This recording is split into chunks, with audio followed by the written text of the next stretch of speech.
নমস্কার বন্ধুরা, প্রিয়াস কিচেনের আরও একটি নতুন পর্বে আপনাদের সকলকে স্বাগত জানাই। আজ আমি আপনাদের সাথে ম্যাঙ্গো লাস্সি রেসিপিটি শেয়ার করব। তাহলে চলুন এবার রেসিপিটি দেখে নেওয়া যাক।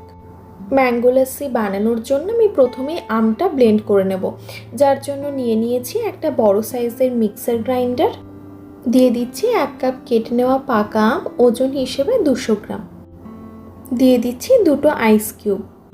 এবার মিক্সার গ্রাইন্ডারের ঢাকা লাগিয়ে একবার ব্লেন্ড করে নেব।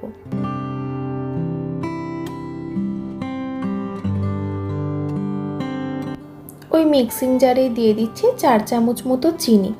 আপনারা মিষ্টিটা নিজেদের স্বাদ অনুযায়ী বাড়িয়ে বা কমিয়ে নিতে পারেন। 200 গ্রাম মতো টক দইও দিয়ে দিচ্ছি, আর দিয়ে দিচ্ছি 1/2 কাপ মতো ঠান্ডা জল। আমি লাস্সিটা একটু পাতলা খেতে চাই, সেই জন্য জল ব্যবহার করলাম।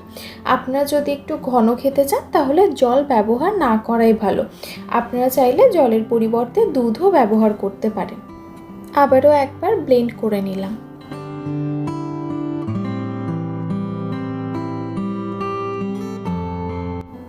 এবারে ম্যাঙ্গো লাস্সিটা সার্ভ করার জন্য নিয়েছি একটা কাঁচের গ্লাস। গ্লাসটা আমি একটু ম্যাঙ্গো পাল্প দিয়ে ডেকোরেট করে নিচ্ছি। দিয়ে দিচ্ছি ম্যাঙ্গো লাস্সিটা।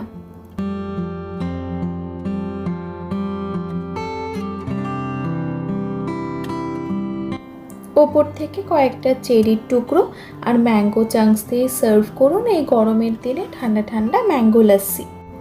সম্পূর্ণ ভিডিওটি দেখার জন্য ধন্যবাদ। আশা করি আপনাদের ভালো লেগেছে।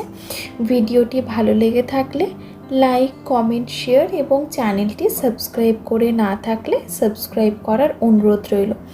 আবারও দেখা হবে আর অন্য একটি ভিডিও নিয়ে। ধন্যবাদ, ভালো থাকবেন।